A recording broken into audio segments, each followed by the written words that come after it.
பிரைஸ்லாட் கர்த்தருடைய சத்தம் வல்லமுள்ளது. இந்த நாளிலும் கூட ஆண்டவரை நாம் துதிக்கலாம். பரிசுத்தமுள்ள பிதாவே உம்மை துதிக்கிறோம், சொத்திரிக்கிறோம் அப்பா.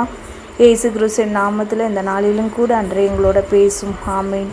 இந்த நாளில் ஏசப்பா நமக்கு கொடுக்குற வசனம் ரூத் 2ஆம் அதிகாரத்தில் 12வது வசனத்தில் ஏசப்பா இப்படியா சொல்லியிருக்கிறார், உன் செய்கைக்கு தக்க பலனை கர்த்தர் உனக்கு கட்டளையிடுவாராக. இஸ்ரவேலின் தேவனாகிய கர்த்தருடைய சட்டையின் கீழ் அடைக்கலமாய் வந்த உனக்கு அவராலே நிறைவான பலன் கிடைப்பதாக என்றான்.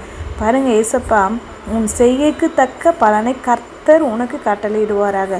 அப்போ நாம் என்ன செய்கிறோமோ அதுக்கு பலனை நான் உங்களுக்கு தருவேன்ட்டு அங்கே ஏசப்பா சொல்கிறாரு. இப்போ நன்மை செய்தால் நன்மை கிடைக்கும், தீமை செய்தால் தீமை கிடைக்கிறோம். எதை விதைக்கிறோமோ அதை தான் என்ன பண்ண முடியும், நாம் அறுக்க முடியும்னு அங்கே அழகாக சொல்லியிருக்கிறார்.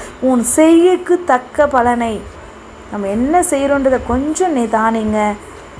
கொஞ்சம், ஏன்னா நம்ம நிறைய பிஸியான டைம் இப்போ நம்ம ஒரு செட்டிலாக இருக்கும். கரெக்டாக காலையில் இருந்தால் இதெல்லாம் செய்யணும், எல்லாம் முடிச்சுட்டு ஆஃபீஸ் போகணும், ஆஃபீஸ் முடிச்சு வந்தால் பிள்ளைகளை கவனிக்கணும், சமையல் எல்லாமே ஒரு செட்டிலாக இருக்கும். ஆனால் நம்ம என்ன செய்கிறோம், எந்த இடத்துல தவறுறோம், எந்த இடத்துல நம்ம ஆண்டவரை மிஸ் பண்ணுறோன்றதை நம்ம என்ன பண்ணுறதில்ல. குடும்பமாகட்டும், தொழிலாகட்டும், இல்லை வேலையாகட்டும், இல்லை பணமாகட்டும், ஏதோ ஒரு காரியத்தை நம்ம இஷ்டத்துக்கு என்ன பண்ணுறோம், எங்கேயோ ஒரு தாவலை மிஸ்யூஸ் பண்ணுவோம். அதை நம்ம நிதானிச்சிட்டா போதும். அன்று அங்கே அழகாக சொல்கிறாரு, உன் செய்கைக்கு தக்க பலனை கர்த்தர் உனக்கு கட்டளையிடுவாராக. இஸ்ரவேலின் தேவனாகிய கர்த்தருடைய சட்டையின் கீழ் அடைக்கலமாய் வந்த, அடுத்த பாயிண்ட் அழகாக சொல்கிறாரு, கர்த்தருடைய சட்டையின் கீழ் அடைக்கலமாய் வந்து உனக்கு அவராலே நிறைவான பலனை கொடுப்பார். நம்ம ஆண்டுக்கு நம்ம எவ்வளோ டைம் கொடுக்குறோமோ அதுக்கு தகுந்த மாதிரி நமக்கு பலன் இருக்குங்க. அவர் செபிக்கும் போது அவர்கிட்ட நிறைய பலன் பெற்றுக்கொள்ள முடியும், கிருபையை பெற்றுக்கொள்ள முடியும், ஆசீர்வாதத்தை பெற்றுக்கொள்ள முடியும். எல்லாம் அவர் பரத்துலேருந்து கொடுக்காவிட்டால் ஒன்றுத்தையும் நம்ம என்ன பண்ண முடியாது, பெற்றுக்கொள்ளவே முடியாது. அதனால் ஆண்டரை தேடுறதுலேயும் கொஞ்சம் கவனம் செலுத்துங்க. நம்ம வேலை செஞ்சுட்டே ஆண்டரை துதிக்கலாம், செய்யலாம், பாடலாம், ஜெபம் பண்ணலாம், எத்தனையோ காரியங்கள் இருக்குது. ஆண்டு அதிகமாய் தேடுங்க, ஆண்டுக்கு நிறைய டைம் கொடுங்க.